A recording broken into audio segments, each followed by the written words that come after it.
Hello. Hello. How are you, Marissa? It's Kim. I'm Oh, hi Kim. How are you? Good.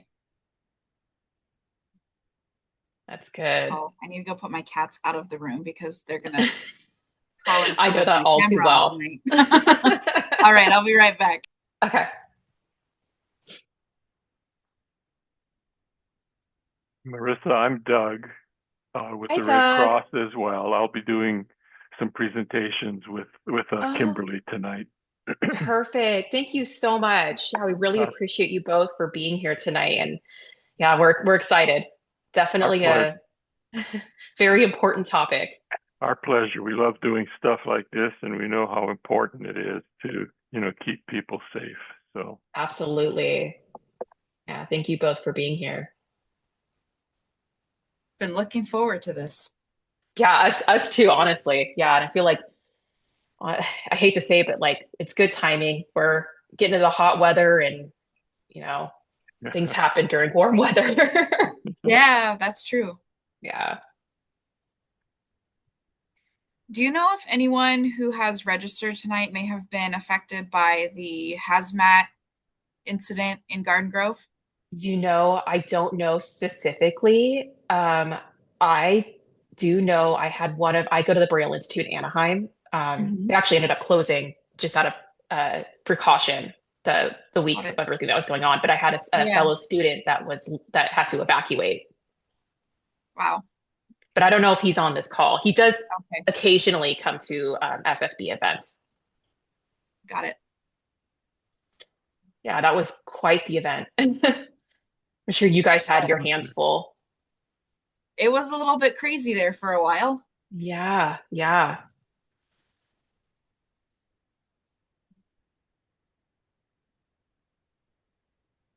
I'm just glad things settled down and yeah, That, that Yep. that that was one of the best outcomes you could hope for in something like that. honestly. Yeah. Yeah, it's just interesting that when they were talking about all the possible outcomes, having it solidify was not one that they shared. So I was glad that there was a Yeah. unshared third option, or yeah, third option. So Absolutely. I mean, that's honestly the best route. Yeah, it was crazy yeah, because I had just gotten eye surgery literally like I think 4 days before the incident, which is mhm, why I'm still wearing sunglasses because I'm very yeah, light sensitive. But so it's just like recovering from surgery and then that happening, I'm like, what is going on?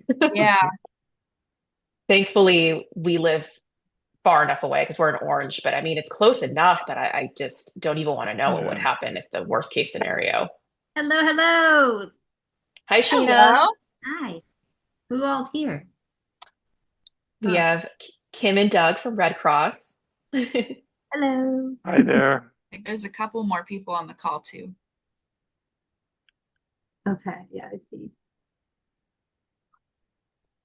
I have my monitor here and then I have my laptop here. So if I'm looking to the side, it's because I'm looking at my monitor with everything blown up. You really don't need to I've got a apologize, Jada. monitor. No, I'm just letting you all know. This is the most understanding group of people on this call for access needs as I sit here with sunglasses on. Cool. And yeah, this is going to be recorded. I think I jumped in right when I heard recording in progress. So Yeah, Yeah, I it said think that when I joined as well, so it might be recording this whole conversation. That's fine. awesome. that's okay. We can Awesome. always edit. We can always Yeah. edit. It's all good. So let's see, it's 6:25. All right. So yeah, we'll I always wait. like to give like a couple minutes grace period after Yeah, so our we'll like start time. 6:33. Yeah. Hey, Hey, Hi, Jess. Jessica. Doug and Kim. Jess is our community engagement chair for Foundation Fighting Blindness Orange County chapter. I don't know if you have met her through our email correspondence, but she is part of our leadership team as well. Awesome. Welcome. Nice Excellent. to meet you, Jess. nice to meet you too.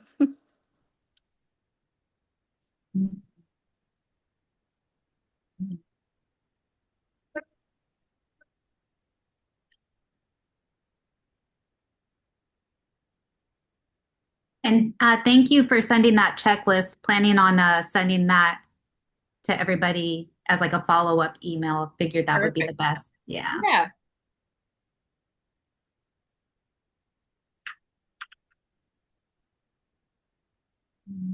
Hello. I heard the chat. Hello, Karen.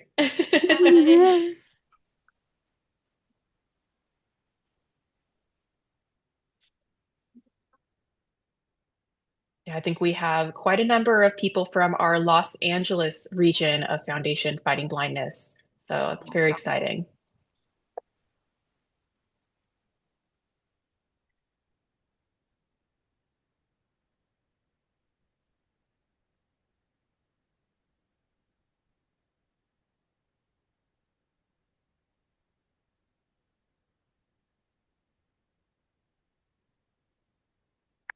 Maybe you could like mention a little bit about your organization and what you do and how broad you are. Yeah, we could do a little intro before the intro. Yeah, so for you guys who aren't familiar with Foundation Fighting Blindness, we are the world's leading organization funding for research for treatments and cures for inherited retina diseases. So if you ever heard of retinitis pigmentosa, Stargardt's disease, and Usher syndrome, and then also macular degeneration, those kinds of diseases, we really kind of strive to fund the research that goes into those treatments and cures. But not only that, we also try to create a community for our wide variety of blinding diseases as well. Myself, I don't have an IRD, but I'm very much integrated into our community and want to support in any way I can. And that's another huge part of Foundation Fighting Blindness. So, sharing resources, especially like ones tonight, and then also the research updates as well. So. Excellent. Are you government funded, or are you like It's all private. charitable? It's Oh, privately funded. Yeah, it's nice. Yeah, it's privately funded. Nice. Large organizations. We do our big like event signature event of the year is a walk, a 5K walk, similar to what you'd see to organizations like breast cancer awareness or blanking on other walks right now, but yeah, ours is called the Vision Walk, and we just had that in May. So that was May 16th. Nice. That brings in a lot of our great funding for those treatments and cures. Great. And you're a national organization? Yes. Yeah, that's excellent. Yeah, we have 3 chapters here in Southern California. So that's Los Angeles, Orange County, and San Diego. So we did send out this registration link to our whole Southern California region chapters. So we're hoping for a good turnout tonight. I think this is pertinent information, not only to Orange County, but obviously all of Southern California. Good. And I'm glad it's being recorded too, so we can. I think somebody else joined.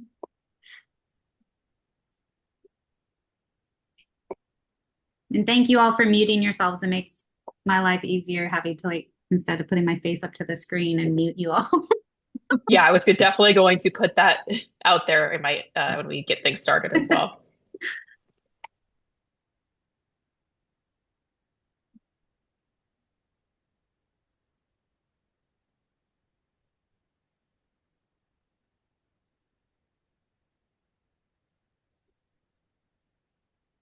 So 6:20. Where are we at with time, Shayna? It's 6:30. Okay, we'll give it a couple more minutes for people to trickle in. Hello, everybody, and welcome. I see people trickling in, so that's good. Right on time.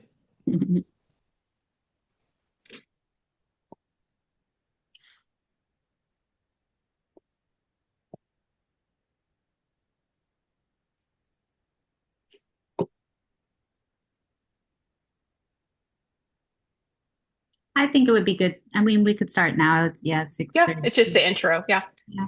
All right, guys, we're going to get things started here. I know we have, as I mentioned, if you weren't here already, this event is open to all of our Southern California regions of Foundation Fighting Blindness. So I know we have quite a number of people from Los Angeles. So for those of you who don't know me, I am the president of the Orange County chapter of Foundation Fighting Blindness. My name is Marissa Hurt. It is a pleasure to have you all here tonight for such an important topic. This is something that's definitely pertinent to all of our Southern California regions as we are discussing emergency preparedness.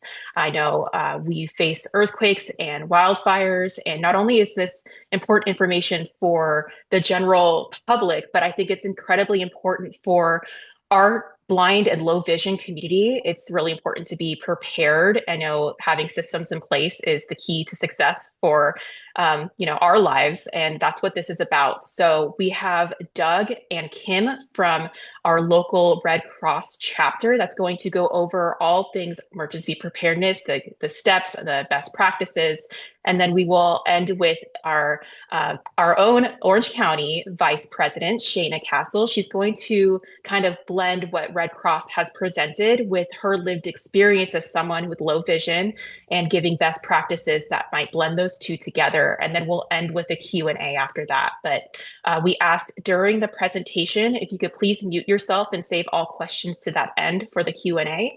And without further ado, I'm going to turn it over to Doug and Kim. All right. Thank you so much, Marissa. I'm going to go ahead and share my screen, and we have some slides to go along with the presentation. And we're just going to talk today about preparedness and how to be prepared to essentially how to be prepared to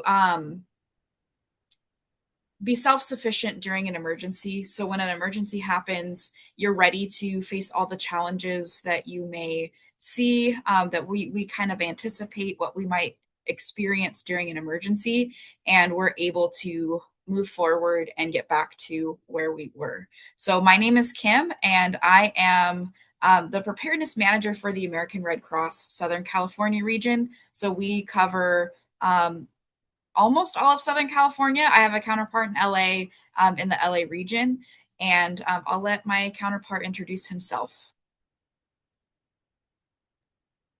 Yeah, my name is Doug, and I'm with the American Red Cross as a volunteer. I volunteered about 3 years ago when the Maui wildfires came through, and I am a retired engineer and just love working on preparedness with the community around us. Kim? All right. Thanks, Doug. So again, if you have any questions, we were really looking forward to answering those. You're welcome to type them in the chat if you don't want to remember them to the end, but we will be answering as many questions as possible at the end of the presentation. So 3 photos are on this title slide here that kind of illustrate what we're talking about tonight.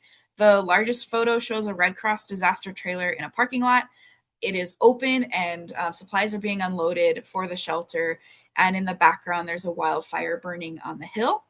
The next photo is of a child sitting on an adult's lap, and they're both protectively cradling a small model house to illustrate that protecting our property and protecting ourselves is a group effort. And the last photo includes a drawstring backpack that has preparedness supplies so that we can illustrate a little bit of what goes into a preparedness kit, and we'll talk about all those items later on in the presentation. So why should we prepare? We a lot of times assume that first responders and organizations like the Red Cross will be there to help us. And that is definitely the case for the most part, but there are also some a little bit more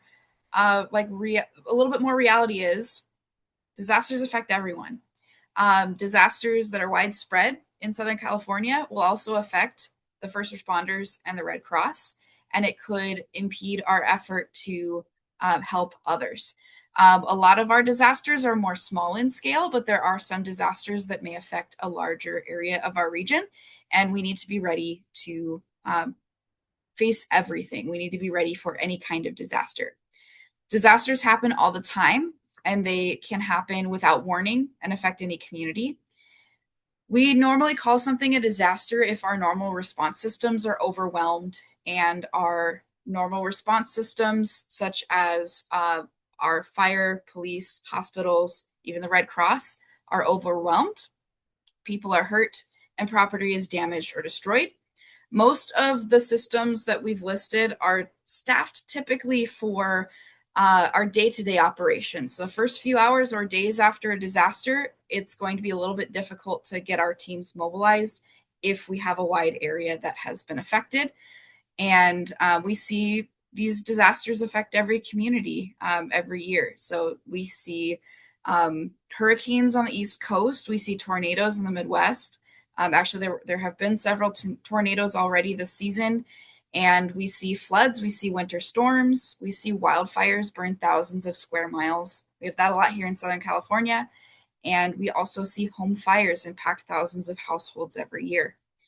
And sometimes being prepared can feel a little bit overwhelming, but we're going to talk tonight about how working with a team can help you have the confidence and ability to respond to emergencies. And we're also going to help you kind of consider things in your personal situation, because preparedness is not going to be the same for every person. What works for me may be very different for you, and we're all going to face different challenges during a disaster based on our personal situation.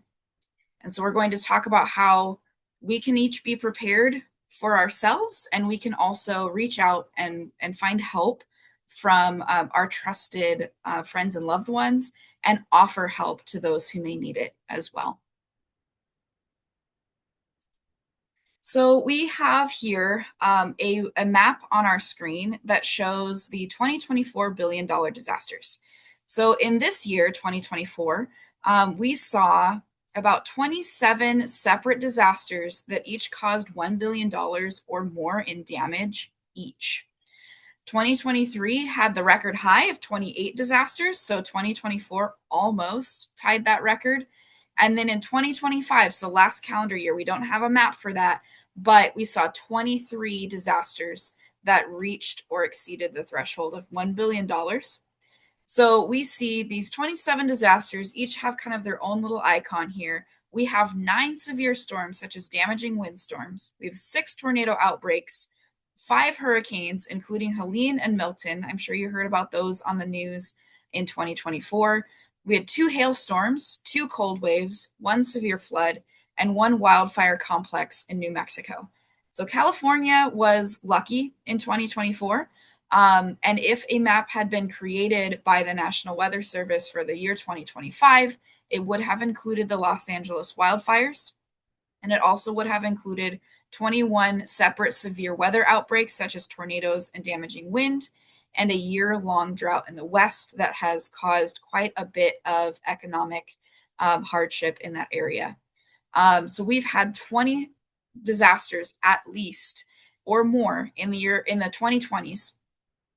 In 1980, when we first started counting, we had an average of 3 per year. In 1990, we saw an average of 5, and those have increased every decade since we started counting. So the disasters are increasing in number, they're increasing in severity, they're increasing in the amount of damage that they cause.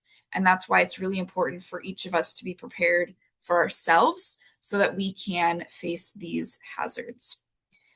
So, what hazards do we face? I have a list here. I'm going to read them in alphabetical order, and I would love to hear from you what disasters you think we see most often here in Southern California. So we have earthquakes, we have extreme heat, flood, home fire, hurricanes, landslides, thunderstorms, tornadoes, tsunamis, volcanoes, wildfires, and winter storms. So of those disasters, which one do we see, or which ones do we most commonly see here in Southern California? And you're welcome to write that in the chat, or you can also come off mute briefly and tell us what you think. Yeah, Shayna here. I would say definitely fires and earthquakes, and I would say, I mean, wildfires and earthquakes, but also on the third, I would say flooding. It just depends on, where, but those would be the top 2. The earthquakes. Yeah. Yep. We do see all 4 of those. We have quite a bit of fires. Okay, heat, fires, and wildfires. We do have a lot of extreme heat. We're actually getting extreme heat warnings right now. Thank you, Karen, for sharing that in the chat. Anything else? I think there's a couple more on there that we haven't quite covered yet. Tsunami is possible because, I mean, we've had those possible tsunami warnings. Thankfully, we haven't had an actual, tsunami, but based on like Absolutely. earthquakes in Japan and other places, that's something to keep an eye on because of tsunami warnings. So Yeah. Did I hear someone else? Home fire. Home fires. Yes, that one can happen anywhere.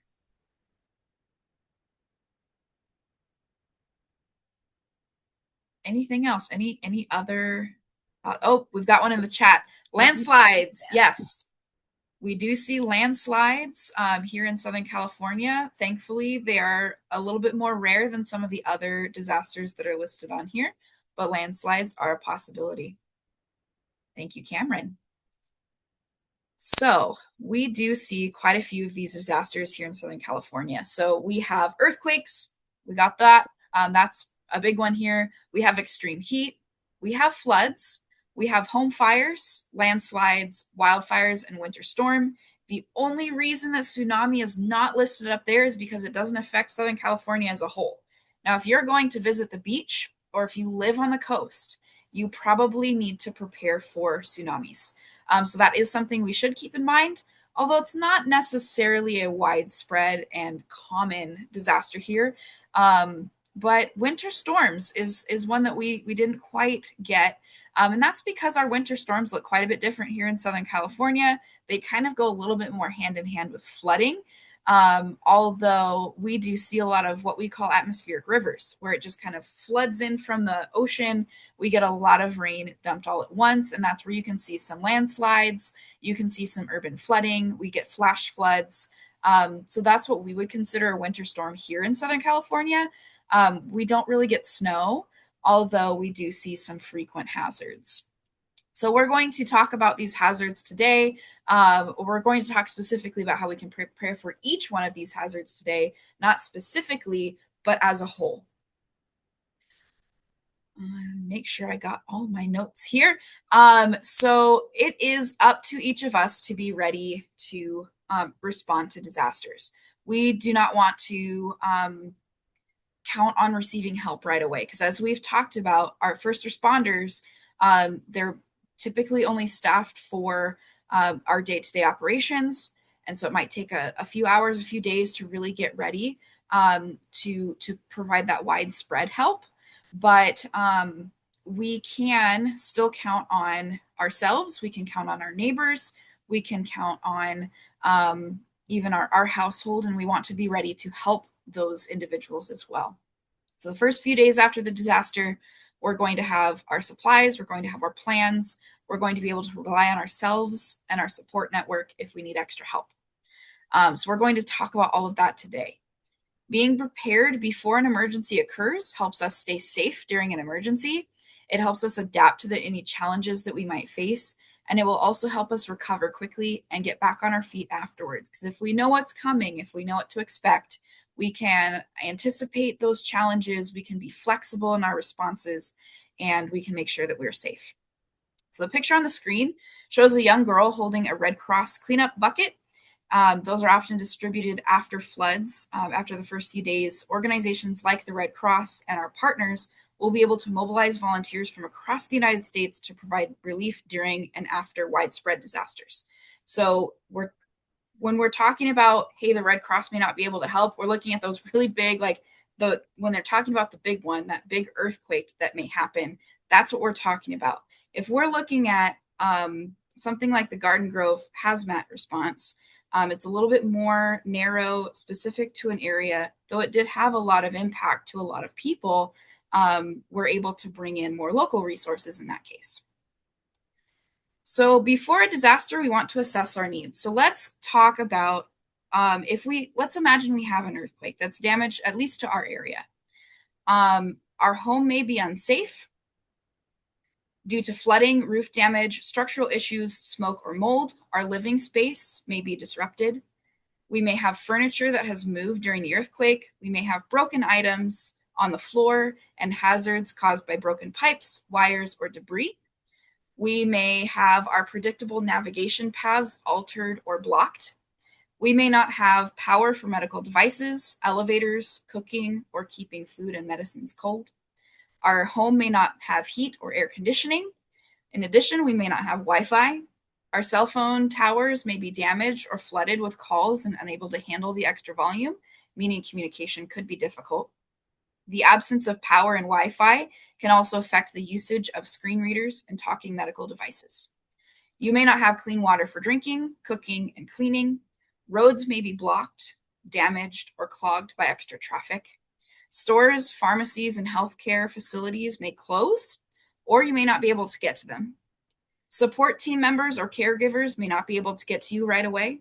There may not be deliveries of medicines and supplies, and health conditions may be exacerbated by dust kicked up by debris, smoke from nearby fires, or the presence of allergens in the air. So all of this paints a picture of kind of a worst case scenario, but it's something that we need to keep in mind.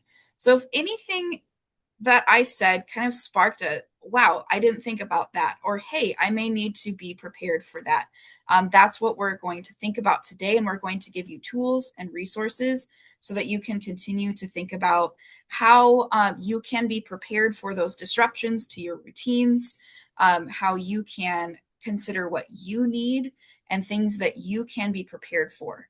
So if you use mobility aids, such as a cane, a walker, or a wheelchair, if you use communication tools, such as a phone, a talk-to-text device, a screen reader, glasses, or hearing aids, if you take medications or use breathing devices, such as medical oxygen, a CPAP machine, or an inhaler, if you have allergies for which you may need medication or an EpiPen, maybe you have medication that needs refrigerated, or maybe you have service animals or pets who also need care and attention.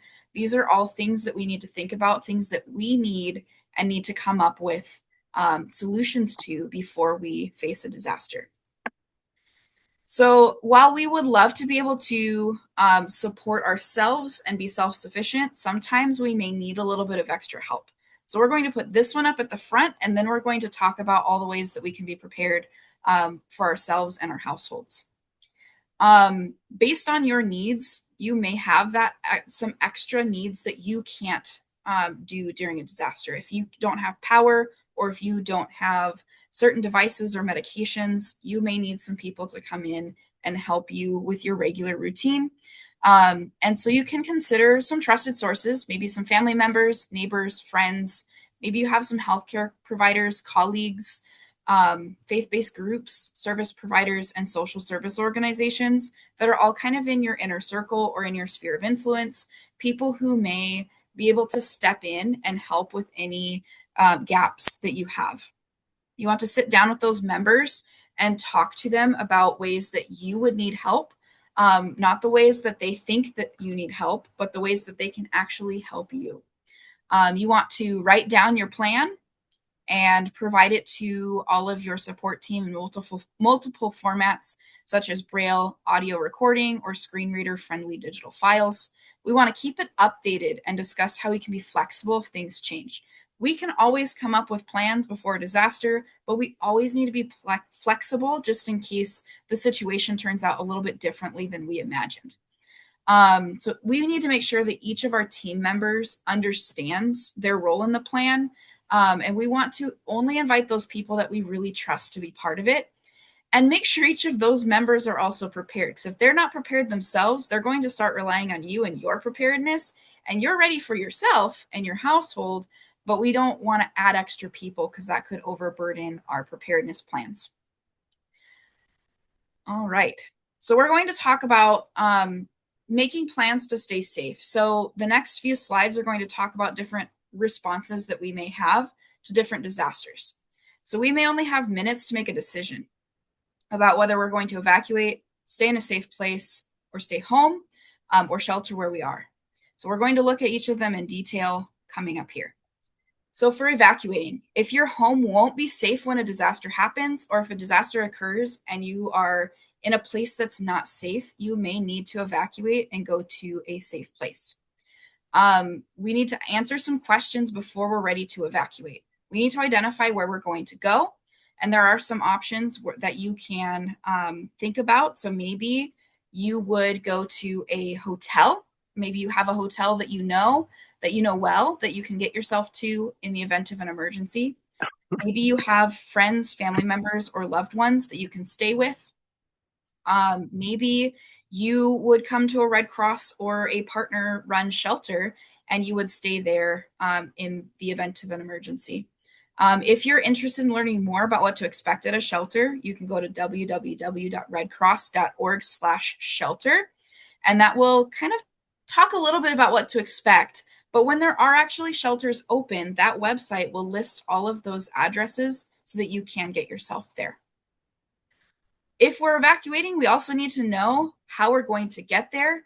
If we're not able to travel ourselves to that safe location, do we have transportation? Is there an organization that we can rely on to get us to a safe place? Or do we have some family members that can get us there in that event? What will we bring with us? We'll talk about kits in a minute. And what help will we need while we're there? Do we have people that can help us in this location, kind of keep to a routine, maybe check in on us, or even maybe we're staying with someone that can help us while we're outside of our regular familiar place. We may stay home. If it is safe to stay in our home, we need to have a plan for how we will be self-sufficient there. We need to have enough food and water. We need to be ready for if the power goes out, maybe having backup power or alternatives for those things that we use power for. We may need to plan to get the care that we need if we're not able to leave home. Maybe there's someone that can come to us to provide care. Or we may need to plan to have enough medicines and medical supplies. And then finally, we may need to shelter nearby. So sometimes a shelter can happen with little or no notice, or sometimes a disaster can happen with little to no notice, and we're not home. And we may need to stay where we are for a little while until things are a little bit more safe to move about. We should plan to stay in a place for at least 24 hours so we can keep some supplies with us in the event that a disaster happens while we are away. We are going to plan to stay informed. So we want to be informed about what's going on. We want to make sure that we have all of the information that we need and we're signed up to receive information during a disaster so that when that emergency happens, we're ready for it. We're going to talk about signing up for emergency alerts on the next slide. We're going to make sure that we listen to all of those alerts and guidance from our local officials. And we want to have contact information for our loved ones and our support team on hand, written down in a format that you can read and a format that you can use, because a lot of us rely on our cell phones now, but if our cell phone dies and all of our phone numbers are there, we're going to need some kind of backup in case we're able to get to a phone that we can use. And I am a little bit behind, so I'm going to run through some of this information a little bit quickly so we can make sure we get through everything. You're going to get a transcript of this after the presentation, so you can really dive in deep into some of this information. So if you are not already signed up for local alerts, we have county alerts and phone alerts that you can sign up for. So if you are not in Orange County, you can go to www.calalerts.org/signup.html. That's going to be in the resource packet that you receive. You can find a list of counties, select your county, and it'll take you directly to your county's website to register for that county's alert. So if you're in LA or San Diego, you can find that information there. If you're in Orange County, you can go to www.alertoc.org. For any county, you're going to need to provide an address, a phone number, and an email, and then you'll get alerts for that location. So if you get an evacuation notice, they're going to send that alert through that system. You can also get emergency alerts through your phone. So if you've ever received an Amber Alert, it's the same system. They're able to use it. This is going to come automatically activated on your phone, but if you haven't received an Amber Alert in a little while and you're not sure your phone is opted in, you can go to settings notifications, scroll all the way down to the bottom. If you're on an Android, you're looking for wireless emergency alerts. And if you're on an iPhone, you're looking for government alerts. The American Red Cross also has an emergency app. So this app is going to help alert you to things that are coming. So while the emergency alerts that we just talked about, the county alerts and the wireless emergency alerts, both tell you what's happening right now and how to respond to it right now, the Red Cross app is going to tell you what's coming in a few days, in addition to some of those right now emergency notifications. So we're getting a lot of emergency alerts for extreme heat. So it's telling us that over the next several days, we should expect to see some really hot conditions. We could also get some fire weather. For example, if it was really hot, really dry, and had a lot of wind, we might get a fire weather alert for the next 24 to 72 hours. So that's really telling us what to expect over the next 1 to 3 days. It also has a database of preparedness information. It has a map and a list of open shelters in your area, and it allows you to create a personalized checklist for your preparedness. Our team has worked really hard to make sure that this app is compatible with screen readers and your phone's built-in accessibility features. So anyone can access the app. It's also available in English and in Spanish. So it is accessible for a lot of different communities out there.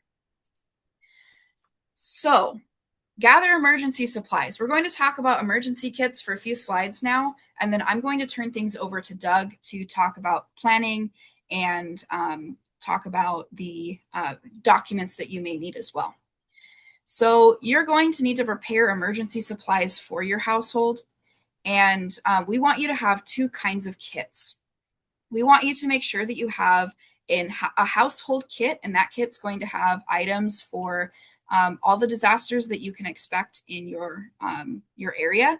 And it's also going to have enough supplies for 3 to 14 days for every member of your household. So it could get pretty big. We're going to want to store this someplace that it's easy to access and store it in a way that we can find it, even if the power is out or even if we're not able to see very well. So we can create some tactile pathways, make sure that we're able to find that kit even in the dark. We also want to have a go kit. This one's going to be a lightweight, small bag. There's a small red backpack on the screen.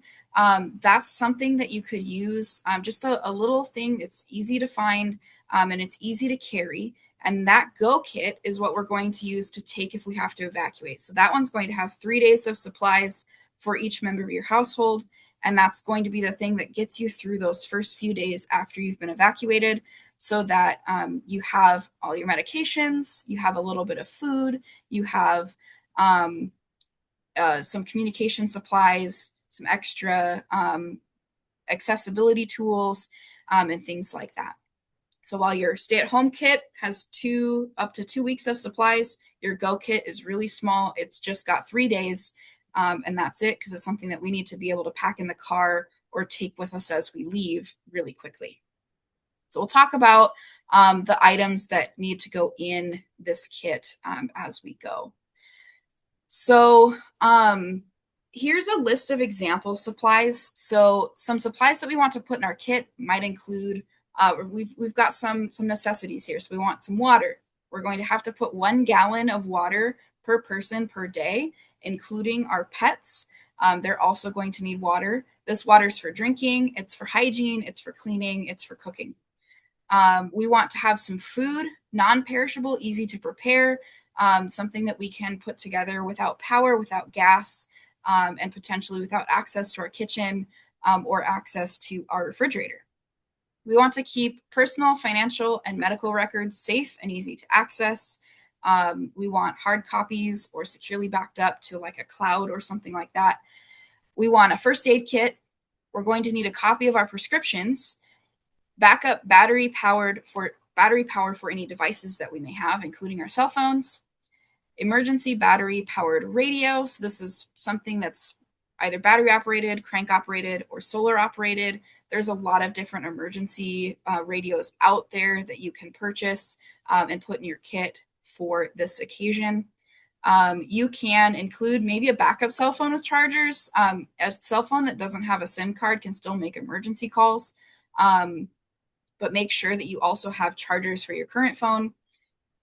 In case you're able to access power, maybe you go to a shelter, you go to a warming center or a cooling center, and you're able to charge your device for a little while. They may not have a charger for you, but they may still have power that you could access and charge that device.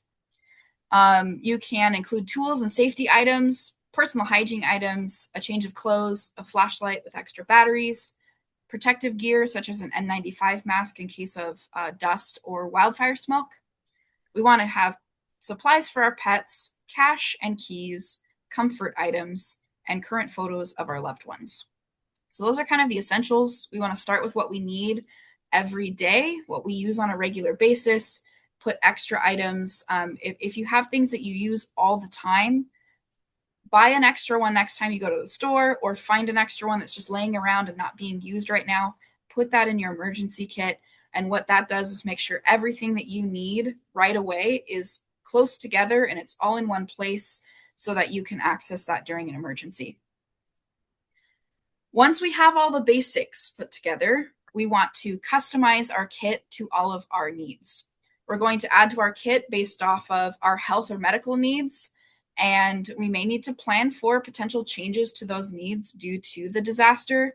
If there's anything that we might expect to change because we don't have power or because we don't have access to a specific facility, we may need to account for those changes in our kit. We want to have backup options for our medications and medical devices. There are some medications out there for which you can get an emergency supply, and there are some medications out there that doctors will not let you get an emergency supply. So if that's the case, I would encourage you to talk to your doctor and say, hey, I'm putting together my emergency kit. I take these 3 medications. What are some options? If I can't get these during an emergency, what can I do? We also want to talk to our doctor to help plan for specific types of needs, and just try to get their advice and see what they say about different types of things that you can plan for or that you can add in your kit for those specific needs. Other things that we can consider, we may want some personal comfort items, maybe some blankets, some changes of clothes, or maybe we have some items that keep us stress-free or help manage the stress. We will need supplies for assistance animals, or pets. And we're also going to need supplies for children if we have children in our household. And we also want supplies for everywhere. If you have locations that you frequent, you might want to consider adding a kit there. So if you go to work on a regular basis, maybe you should have some supplies to shelter at work in your office or at your desk. Something that can help you get somewhere safer if you do happen to be at work during a disaster. That includes a sturdy pair of shoes. The shoes that I wear to work are not always necessarily the most sturdy, so I may want some shoes if I have to walk to evacuate away from my workplace. You can have supplies in your vehicle. So if a disaster happens while you are out and about and you have your vehicle with you, you can put some supplies in the trunk and keep those there just in case that happens. And you may have some other locations that you visit. If you have a backpack that you keep with you at all times, maybe consider putting some bottles of water and some snacks, maybe your ID and or copies of your documents that you can keep with you in case a disaster happens while you're away from home. So we're kind of high level here, talking through some ideas. I'm going to turn this over to Doug so he can talk about the documents for response and recovery.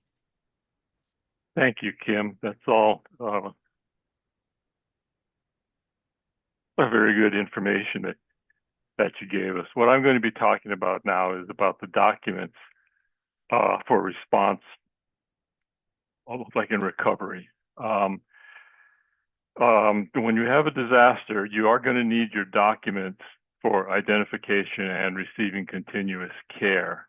You want to make sure that the documents are secure and that they're easily accessible, but that they're safe. We recommend that you have both originals and copies that you keep separate from each other. We want to have hard copies, but we also want to have electronic backups. We want to keep them safe within like a fire and water resistant safe. And you may store extra ones like at a loved one's house or in a safe deposit at a bank. But make sure that your hard copies are stored that you can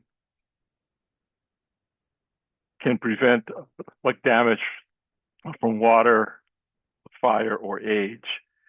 You might also want to store digitized copies, and you can do that on a cloud-based system that's protected by a password, or like a flash drive, which you can keep in your emergency kit. But choosing at least like 2 separate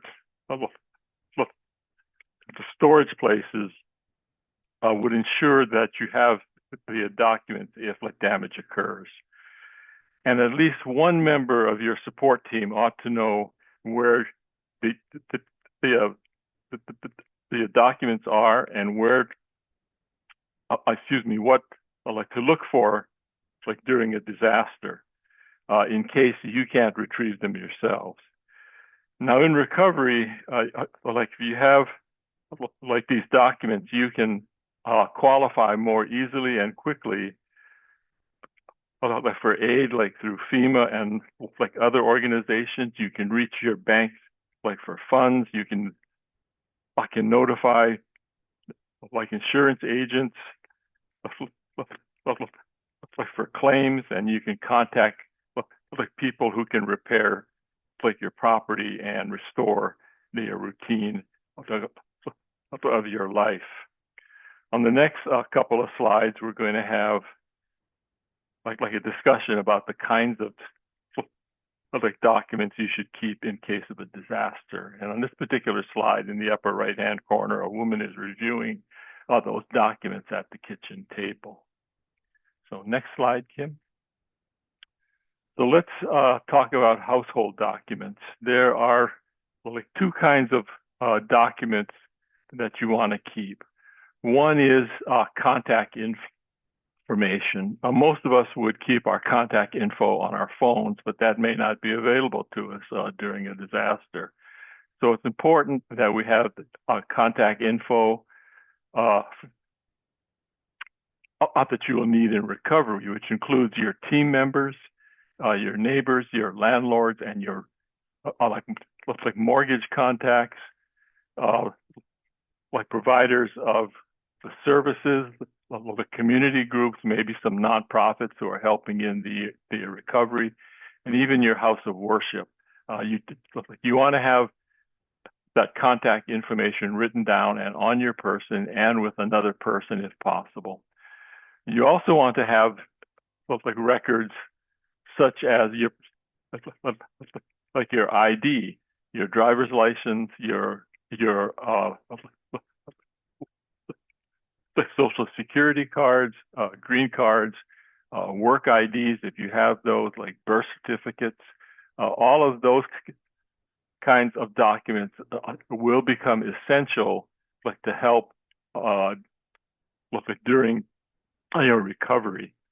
At a Red Cross the shelter, these documents will come in very, very handy when you need them.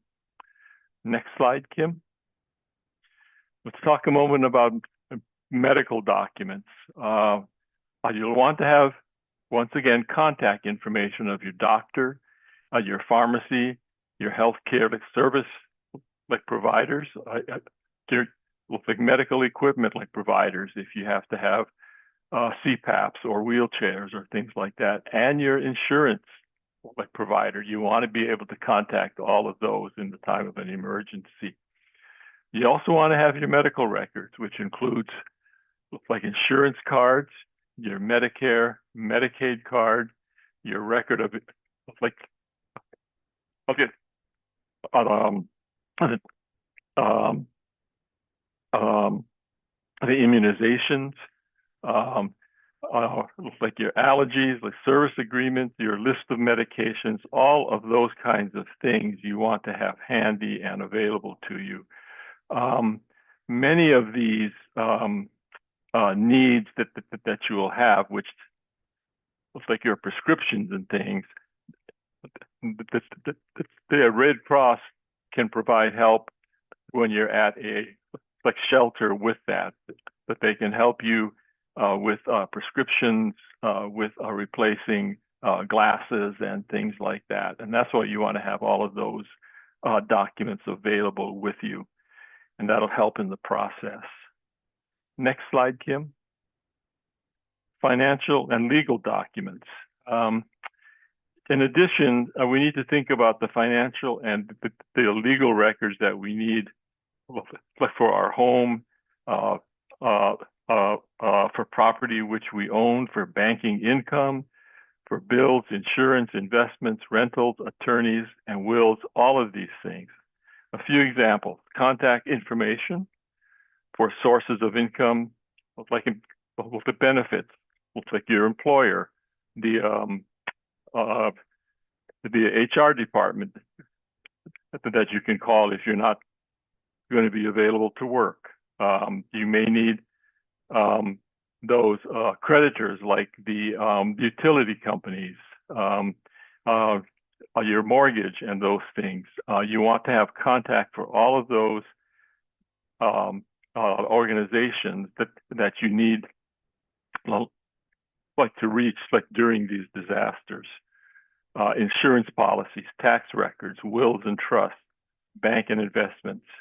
And you should keep all of those, like your vehicle registration. You could keep those available within these documents which we talk about, and keep those, a hard copy of them as well as a backup somewhere else that's safe. Next one, Kim. And one of the things we might not think about, is like documents for our pets, because pets are like a part of like our family too.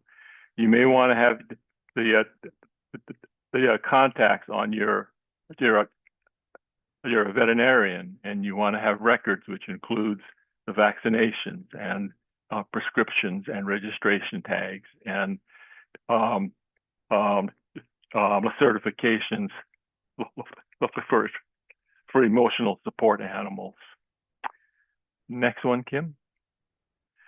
Now, during a disaster, you need to also be concerned about your own safety and health, and that's your top priority. Disasters can affect you physically, like through injury or illness, but it can also affect your mental health. And you should establish your schedule and try to think about the essentials that will help you to stay healthy. Consider, for example, how you might coordinate healthy meals, medications, hygiene, and sleep. Make sure you remember all of those. Maintain communications with your team. That'll help you to have those conversations that can establish a routine once the disaster has happened. When you're in a shelter, you can ask the staff for help. Red Cross and our partners, we do have resources and services to help recover and maintain your health, not only your physical, but your mental and your spiritual health. But if you're not in a shelter and you need assistance, there are two resources which you can call. Dialing 211 on your phone will reach a service that's operated by United Way. They have resources available to meet all of the needs that you may have.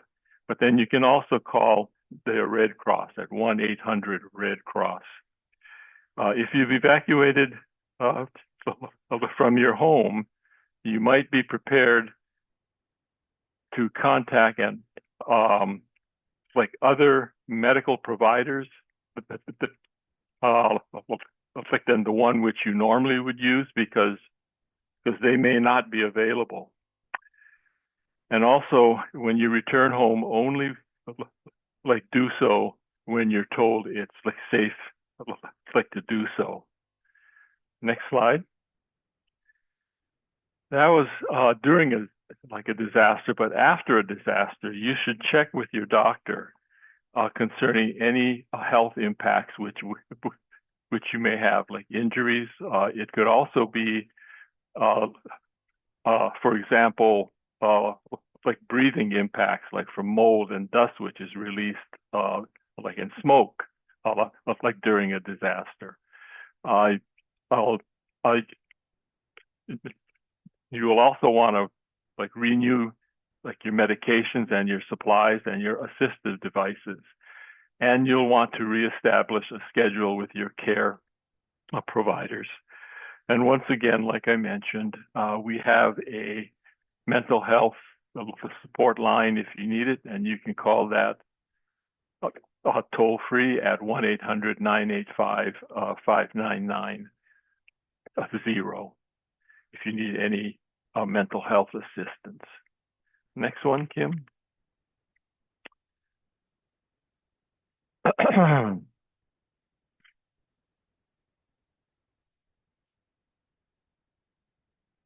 So taking care of your safety, it can be dangerous, but still following a disaster. We want to talk a little bit about what to do once all of this has happened. If your home is damaged, get your house inspected by a professional.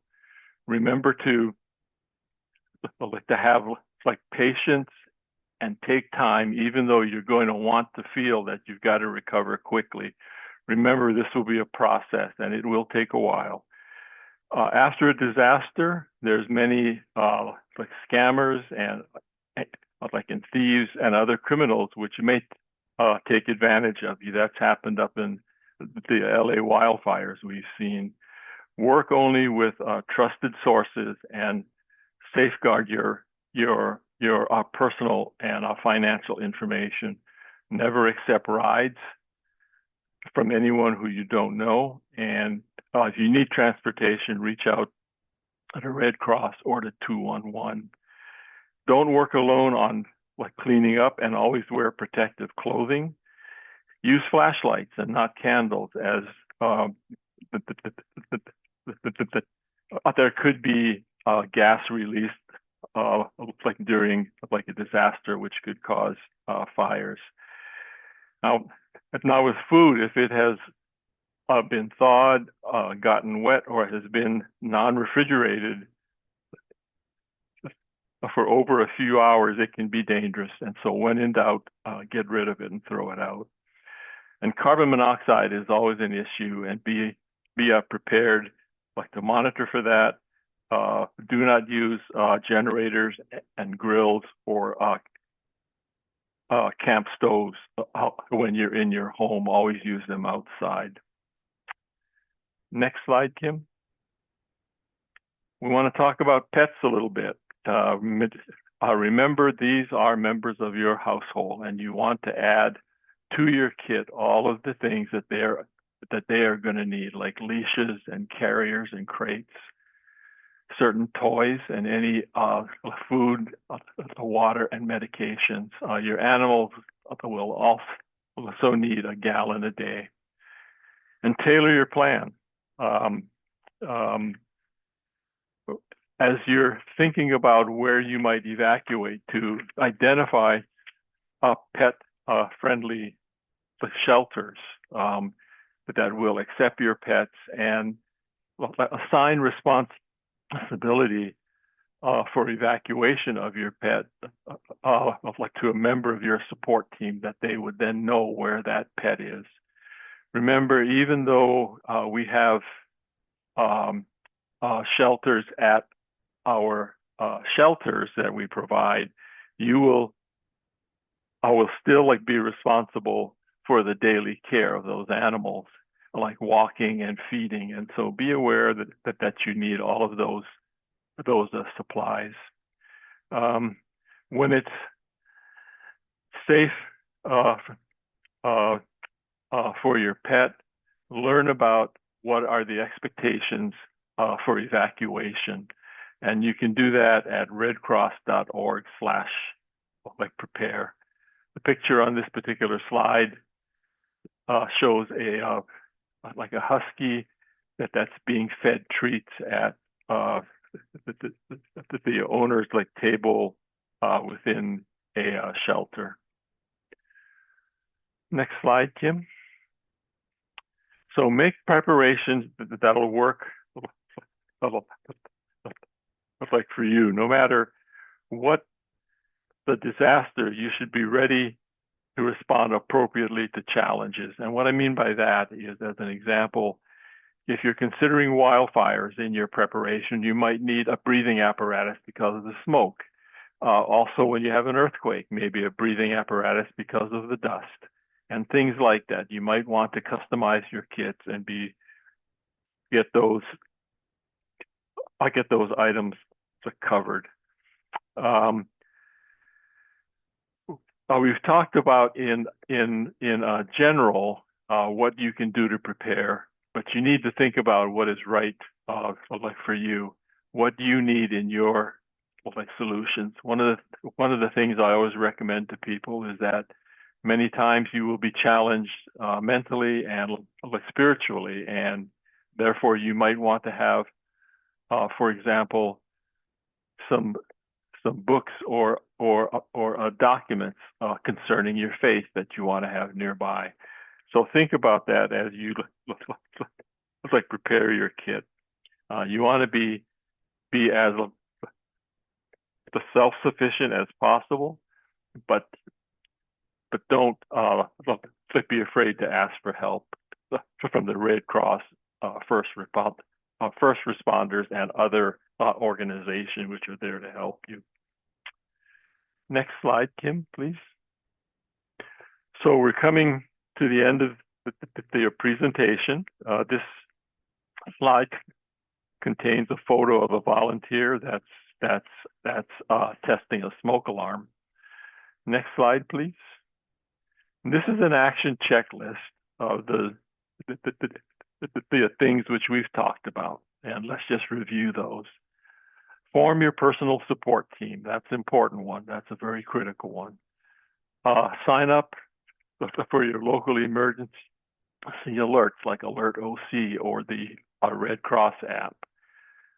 Start your list of daily routines and needs. Think about what you will need during a disaster and how you will go about your daily routine. And build your disaster supply kits. Those may take a while. You don't have to have them all at once, but think about it over time and providing those as you go. And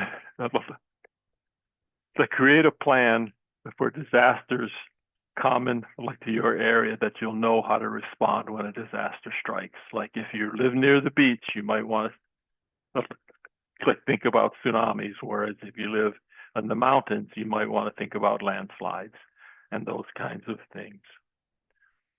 Next slide. There we go. We have many resources to help you, and we would recommend that you go to redcross.org/prepare to learn more. And you can learn about all kinds of disasters, including those which we've talked about and others which we don't, such as viruses and pandemics and man-made hazards. You can learn to prepare, including older adults, pets and kids, and people with access and functional needs when you use this app, and we highly recommend that you download that and review it. Next slide, Kim. And we want to tell you about a program that we have where the Red Cross installs smoke alarms for free, and we provide individualized home fire education free of charge. when you have a home fire, you have exactly like 2 minutes that you need to evacuate, and we will help you do the education on that as well as install the smoke alarms like free of charge. If you just give us a call, you can sign up. soundthealarm.org/SoCal. And there's a picture of a Red Cross volunteer installing a smoke alarm on the ceiling. These are like 10-year smoke alarms, and the batteries will last that long. You just have to test them once a month. And so please call us if you don't have a smoke alarm. The last slide. And thank you for your attention. We appreciate you listening to us, and we hope that you feel more prepared, and we'll begin to take action on building your kits. We now want to hear from Shauna Castle for some real life tips that she has available for us. Shauna? Thank you so much, Doug and Kim. And yes, for those of you that don't know me, my name is Shayna Castle. I'm the VP for the Orange County chapter for Foundation Fighting Blindness. And, thank you again, Kim and Doug. You touched on a lot of things, and something that Kim had said, it's going to look very different for everybody. So hopefully with this presentation, it has sparked, some ideas in all of you, or maybe questions, maybe you have a guide dog, or, you're a white cane user like myself. For me personally, being legally blind, so I have a little bit of vision. However, if it's at like nighttime, for example, forget about it. So one thing I really encourage all of you, it's okay to ask for help. So for me personally, beyond, and I'll get to that in a second, as far as my my backpack or what I have prepared here at home and my to-go bag, for example. However, I've also have a contact list and neighbors. I have a certain neighbors that I've let know, like, hey, if we ever need to evacuate and it's at night, come and get me. I need help. However, if we're like locked in place, the power's out, I'm good.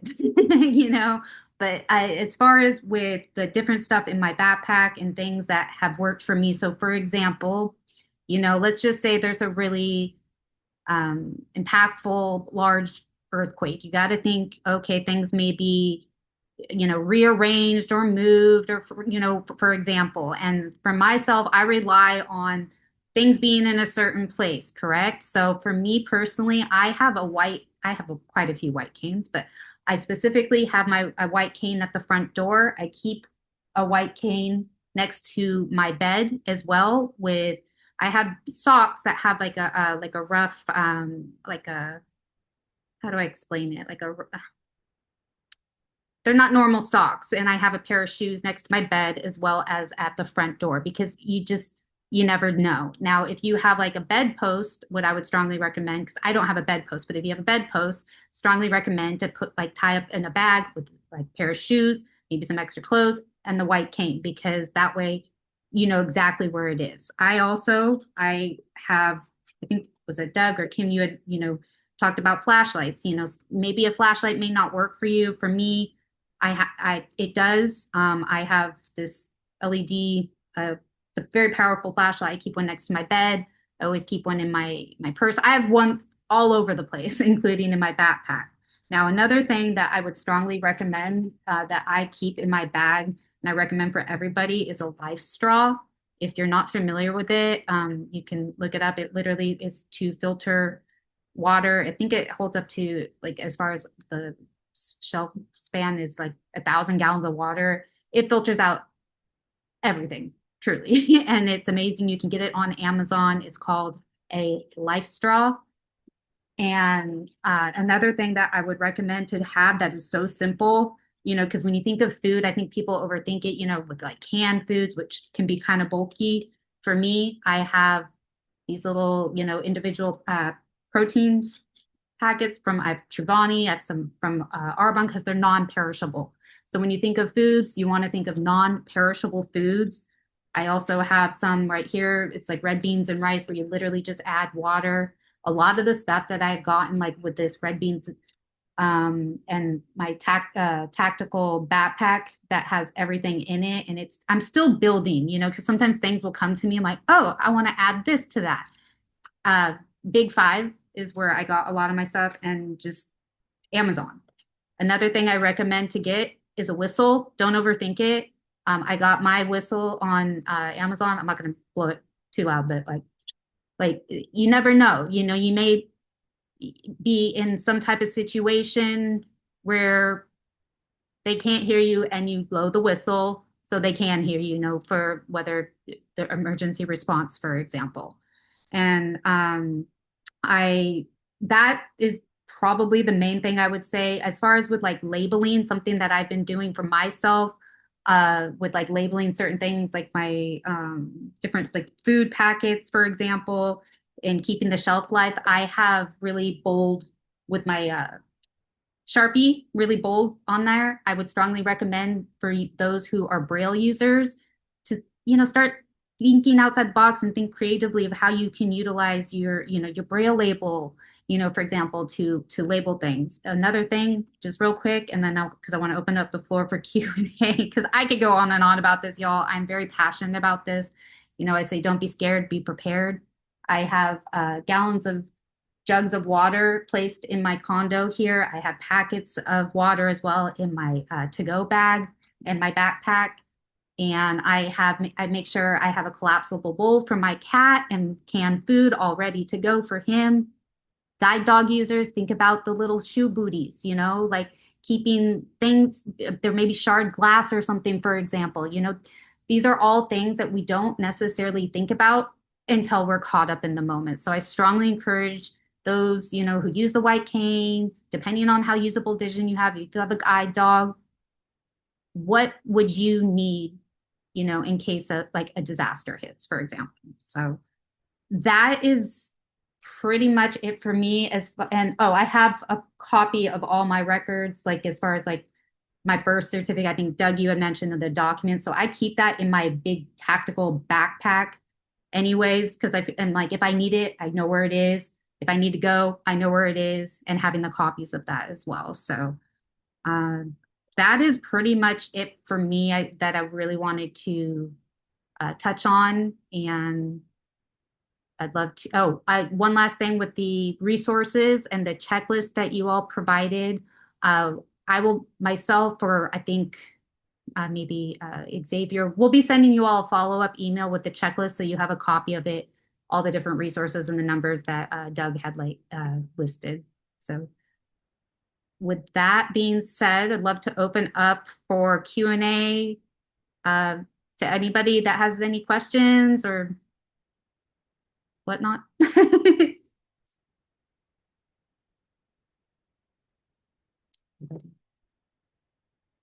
Nobody? I have a question. This is Marissa. So throughout the presentation, there was talk about finding rides. If let's say it's not safe to stay in your home and you need to go to a shelter. I do have trusted neighbors that I have let know about my blindness, and so they know to check on me. And I have a husband who is here most of the time. But I think there was vaguely mentioned from Doug resources on, let's say, you can't get out of your house.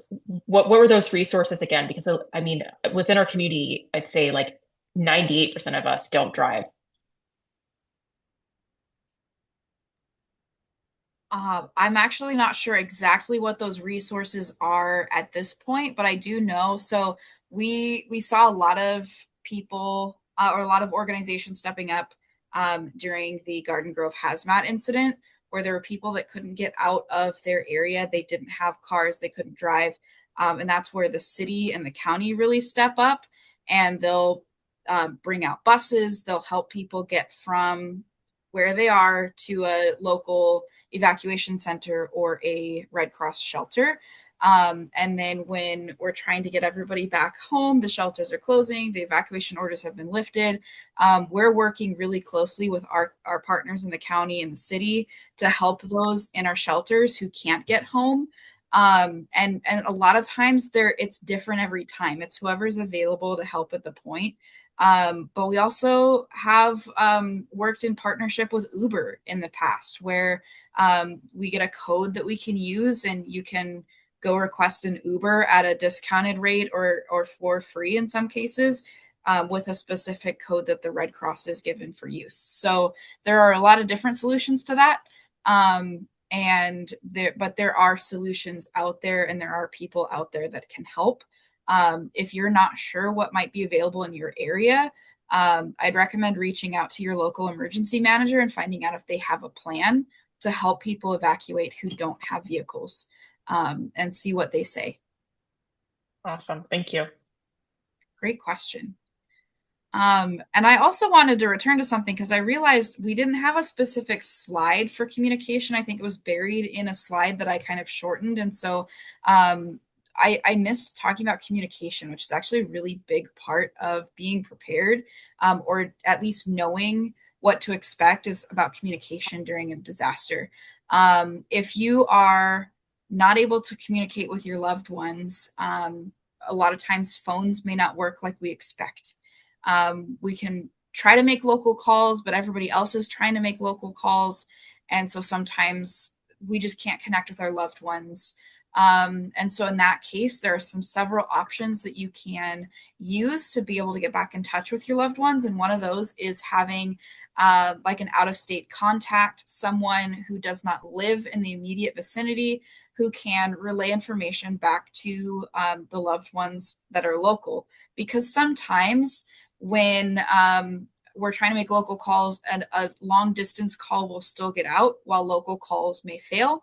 Texting is also a really great option. If you're able to get a text out, it continues to try to send even after you have tried and it's failed the first time. And if all else fails, establish a meeting place. If you have a household, if you have your friends or loved ones that you want to reconnect with after an emergency, maybe your support team, establish a place where we're all going to go to this specific location that we all know how to navigate to. So that way, if something happens, we can all meet there and reconnect together. And then if all of those things fail and you're just not able to reconnect with your loved ones, the Red Cross has a service called reunification. If you are able to get yourself to a Red Cross shelter, you can request reunification services, and we will help you try to find your loved ones. We're going to ask you some questions about what they look like, where you last saw them, where they may have been going. And then we'll use our resources and our partners to try to reconnect you with that person. But we're not just going to automatically go and say, all right, like someone's looking for Marissa. Let's go tell them that Marissa's in the shelter. We're going to, let's say someone comes to one of our shelters and says, I'm looking for Marissa. We would go back to Marissa and say, hey, this person's at this other shelter. They're looking for you. Here's their information. Can you get in contact with that person? We're not just going to automatically assume that it's okay to give your information to that individual. Your information is safe with us. But we can help you reunite with your loved ones if you do need that help. So I apologize for leaving all of that out earlier. I hope that has helped prepare you to face communication challenges during an emergency. Any other questions? Yes, question. Can you hear me? Yes. Okay, this is Joy Stewart. Hello. My concern is, depending on the severity of the disaster, the people that I would normally reach out to may themselves be in a pickle and not able to help me. For example, if the driving situation is not safe and that person needs to come from their home to mine, and that's not going to work, what do I do then? Yeah, and actually I gave this presentation yesterday to an apartment complex that is entirely residents who are disabled. And they had the same question, and I don't actually have an answer for you right now. Because a lot of our presentations, the assumption is that your support team or the people that help you are still able to help you. And I don't know that this has taken into account that maybe those people are affected themselves. And Right. so I don't really have a good solution right now. It was very eye-opening for me yesterday to go and talk to this group of folks down in Irvine who had the exact same question, word for word, that you just asked, Joy. Mhm. And so that's where we really need to sit down and make our plans and make sure we are as self-sufficient as possible, knowing that there may be some things that we'll need help with, and we'll need to figure that out together, because I don't have an answer right now. Okay. Also, in my situation, I live in a 6-story apartment building, and it's all Mhm. seniors. We have elevators. If there's a disaster that affects the elevators, and then there is a fire stair, but if I'm trying to get out loaded down with stuff and using a cane, that Right. in itself can be a disaster because I have mobility issues. Yeah, and that's a really good situation as well to really think about now. Do you have so I do give the presentation similar to this to senior complexes and apartment buildings, Mm-hmm. and a lot of them live alone. And so I've encouraged um, seniors that I've talked to is that if you don't have a household to help you, then the people on either side of you, maybe the people across the hall, um, get together, talk about preparedness, prepare together, get to know them, and maybe you can help each other. Maybe there are things that you can do that they can't, and they can do that you can't, and just build that community there within your apartment complex, so that you can be safe and be prepared together. And that presents another difficulty because there's a language barrier. Mm. There are a lot of people who don't speak English in my building. That is a big Yeah, barrier there. yeah, Yeah. yeah, it is. Kim, if I could, I think one of the things that all of this is like pointing out is that as we develop our teams, those teams need to be as varied as possible and should not be only relying upon one person. We should build a network as broad as possible, knowing that many in that network may not be available, but that you have like several people that you can call upon to be able to help you out in a situation like that. And I think it's really important that we have as varied a support team as we can, both near and far. You know, family, friends, family, daughters, sons, husbands, cousins. You know, whoever we can, that they know that we have this problem and they may be called upon to assist. You know, during that time. Hmm. Thank you. Shayna here. I see Karen asked a question in the chat, and I wanted to touch on that as far as with the labeling of the documents. I see this is a perfect example. It's going to look very different for everybody because uh, maybe you know have medications and you know have a list of all of that. So I would recommend, because like for the documents that I have, I don't have like medications or anything like that, but I would strongly recommend to label it of what works for you, whether that's Braille, big font, because you want to be able to read it and not just other people. So I would strongly recommend, because I have certain things that are labeled with my documents in a large font. You know, for me, it's like about 22 font, 26. However, then I have the regular font, so I can provide it to, you know, Red Cross or whoever that needs it. But like with medication bottles and whatnot, I would strongly recommend, you know, or anything else to label what works for you. Braille, bump dots, large font, if that makes sense, Karen. Oh, one other thing I wanted to touch, you know, with the communication aspect, and this is something that I'm actually currently working on within my community. I live in a condo complex and we're coming together as a community, you know, and something I had sparked an idea of creating different pods, I call them. One of them is a disaster preparedness pod. And so coming together and thinking about, okay, in case of a disaster, having walkie talkies, you know, there are long range walkie talkies and other kinds. It's just things to like to think about, for example, or if someone that you know may have a landline. Like there's somebody here in my community that has a landline, so I know where they live. You know, my parents have a landline. So these are just things to think about because the cell phone towers go down, landlines will still work. A lot of people don't really have landlines anymore, but these are things to think about. I just wanted to share that as far as communication wise. Yeah, thank you.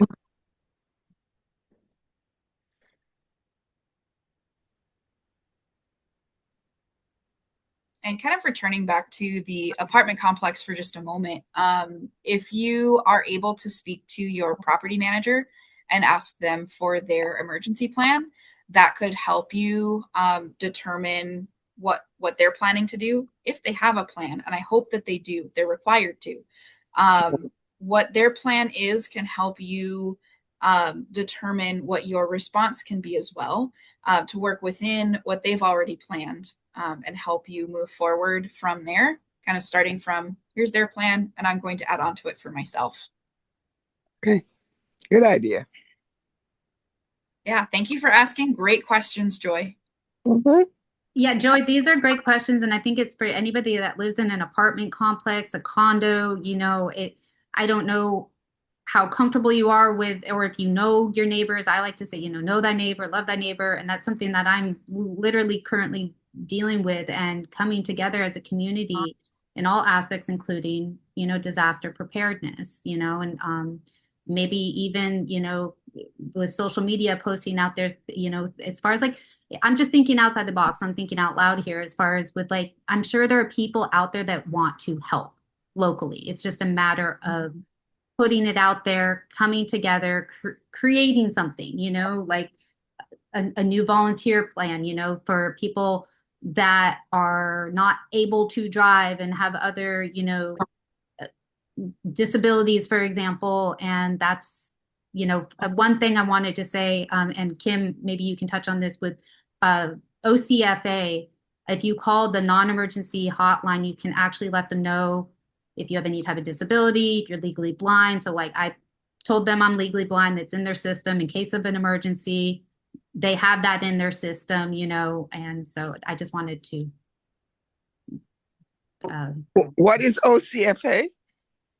Orange County Fire Authority. Oh, I see. Yeah, they cover a lot of Orange County. They don't cover every city. So if you live in La Habra, Brea, Fullerton, Placentia, Costa Mesa, I think that's all of them. There might be one or two more cities. Huntington Beach, that's a big one. There may be one or two more cities out there, but if you live in any of those cities and OCFA does not cover you, reach out to your local fire department. Every fire department will have a non-emergency number that you can reach, and ask any questions that you have. They're also going to be a great resource for preparedness, especially if that preparedness is home fire. And so they can help answer any questions that you do have as well. I have done that with the fire department in Alhambra, and they have told me that because from time to time, you know, the alerts go off, and I'm not sure whether I should leave or stay. Anyway, they told me now that they're aware of my disability, for me to just stay in place, and they will come get me if it's necessary. Awesome. So, at least for that, I'm covered. Excellent. Excellent. Yeah.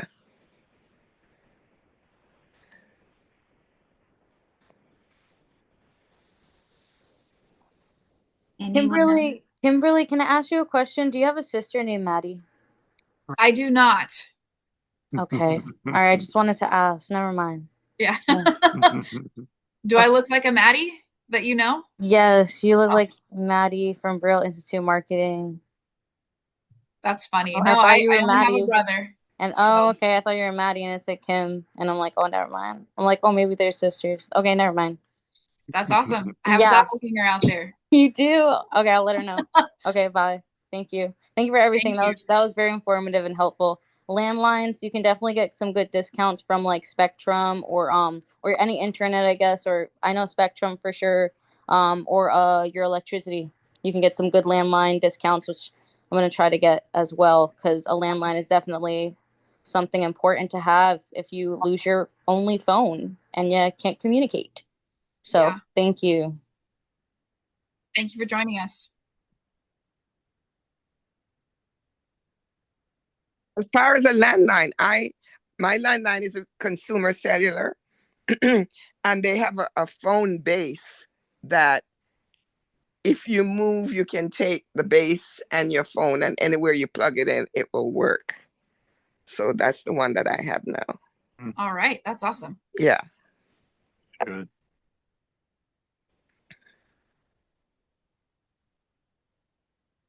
Anyone else have any questions or ideas even, because I feel like with a lot of this, it may be things coming up in this presentation that maybe you didn't think about. And so I just hope this will spark some conversation too. And I definitely plan on providing more of like a resource list. And I will be sending, we'll be sending out the checklist that Kim and Doug provided and with the resource list. But I also am planning for the geared more towards the low vision blind community.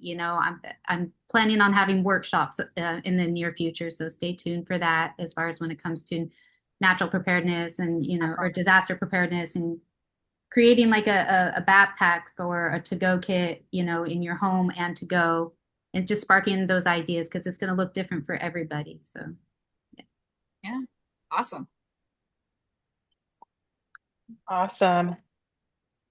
Okay. Well, if we don't have any more questions, we'll wrap things up here.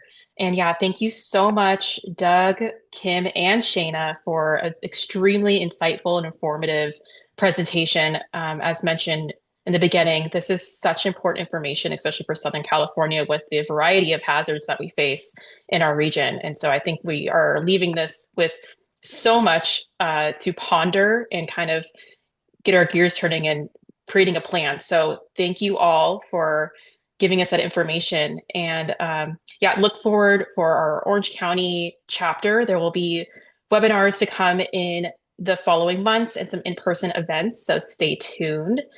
So yeah, just wanted to say thank you to everyone for coming tonight, and our other chapters as well, because I know we have Los Angeles and possibly San Diego, but love to have our Southern California chapters all together. Yep. Thank you. Thank you, Marissa. Thank you, Doug and Kim. Again, thank you. This was absolutely amazing. And thank you, everyone who attended tonight as well. Thank you for having us. Thank you. Thank you. Did Karen have a great night. Question? Sorry. Karen raised her hand. Yeah, I did.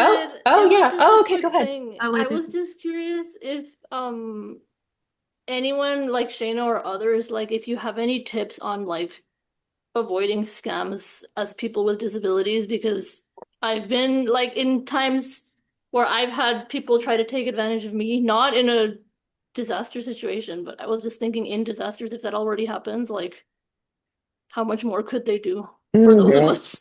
Right. So what is your question though, as far as what, like prevented it? Yeah, like how would you, I guess, prevent them? What types of scams should people with disabilities be aware of that happen in like Disaster. emergencies? Well, I mean, truth be told, I can only speak of my own lived experience, not with a disaster. You're going to have scammers and shady people regardless. So I feel like, yeah, it could ramp up, when it comes to a disaster. The best thing that I can say from my own experience is trust your intuition.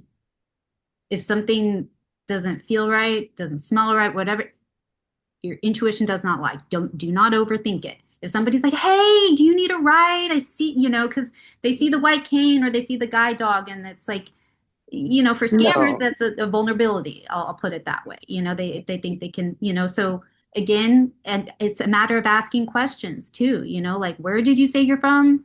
Do you have credentials? Make sure they have just like because we don't, source. just because we can't necessarily see the credentials by asking them, it's a matter of asking the right questions. Hey, where did you say you're from? So listen to the response. It's all in the voice. And to add to Shayna, Doug did mention too, that, I mean, with the aspect of scams, it's really making sure that your network is, comprised of trusted individuals. So making sure that you do have that pretty large network, so that you're not having to rely on strangers, and to Shayna's point, making sure their credentials match up, only trusting established organizations that are here to help. And yeah, you really have to be on high alert because unfortunately, people with disabilities we're a vulnerable community and people like to take advantage of that. Sad to say. And on Marissa and Shayna's as well too. Yes, I would just make sure right now, in the current time that you know exactly who is who and like what your reliable source is, so that yeah, you don't uh have to try to rely on people that may say they're this and that, like the OCFA and all that stuff. Those are authorized like authorities, So just make sure that it's just being smart, like street smart, make sure, yeah, go to an authorized authority, at the end of the day, call 911. If you're ever in need of anything, girl, call 911. They'll be there. If I can, I think one of the most common tricks that they use is to apply the pressure and say, you need to do this right now. Just as an example, like they may say, I need your information right now because we can get you a deal with FEMA to get you funds and recover it. I need that right now. And if you don't do it now, you're going to lose out on it. It's that urgency that they use. They use that urgency to give me your number, give me your account number, all of that. So when you hear that, you can just back off and say, let me think about it a while. Let me go find out and let me, go do my own research on it. So just be careful of that. That's one of their most favorite tricks that they use. No, that's huge, Doug, and thank you, especially when like in person, a vulnerable state, and yeah. So thank you. That is when you said you need to, yeah, that is something. When somebody says you should, you have to learn to run away. So thank you for that. Yeah. That was definitely spot on. Yeah, thank you all. That's super helpful to know. I mean, just things to keep in mind. What to do and what not to do, not to fall for pressure, not to, no, that all makes sense. Yeah. Well, and also make sure that whatever services you're signing up for, or whatever like recovery your like funds or whatever you're looking for, make sure that you're giving your information only to reputable sources. So if you hear about someone like FEMA or the Red Cross offering recovery, make sure that you're going to the Red Cross or the FEMA. Like, well, there will be physical locations where you can go. Those locations are posted. You can go talk to a person instead of talking on the phone. Most organizations these days won't ask for your personal information on the phone. So if someone is asking for your personal information, it may not be reputable. Mm-hmm.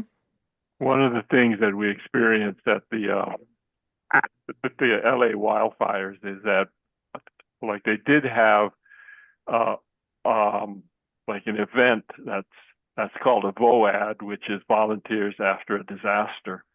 That they come like together, and they offer all of the relief, and these are all reputable people like FEMA, nonprofits, even some of the businesses in the area may be offering incentives and help, and they will come together, and that you can rest assured will be legitimate. But when you have an individual approach you and say, hey, I can get you money with such and such, if you just give me your account number, we'll have it transferred right into your account. No. Big warning sign. Big warning sign.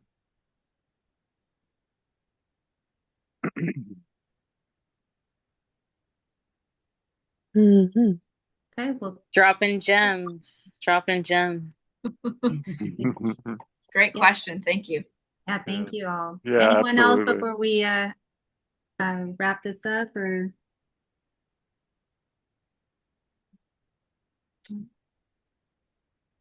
And if you, and if any of you think of anything else, for example, please don't hesitate to reach out. I don't know, I can provide, my email address in the chat here. And like I said, we're going to be sending the checklist of the resources, so the different links to go to when it comes to the Red Cross and the app. What was the name of the app again, Kim? So we call it the emergency app. when you're looking in Google Play and the Apple App Store, it's called Emergency Severe Weather, and it's by the American Red Cross. Okay. Okay, great. Thank you. And send those questions on to us, Shayna, if you have anything that you want to know of the Red Cross. We'd be glad to help respond to all those questions. Absolutely. Thank you. Yeah, because I know I'm going to have questions after this call, and I'm like, oh, that's just how I am. So it's for so sure. much. It's so much. It's Yeah. just way so much to think about. Okay. Anybody else? All right, I think we just about wrapped up here, unless there's some lingering questions. So just want to thank everyone, and yeah, we really used up that time with such amazing information. So I'm really glad that we were able to make this happen. But yeah, hope you guys all have an amazing evening and weekend, and we will see you at the next one. Yeah. Thank you all. Thank you so much for having us. Thank you. Bye.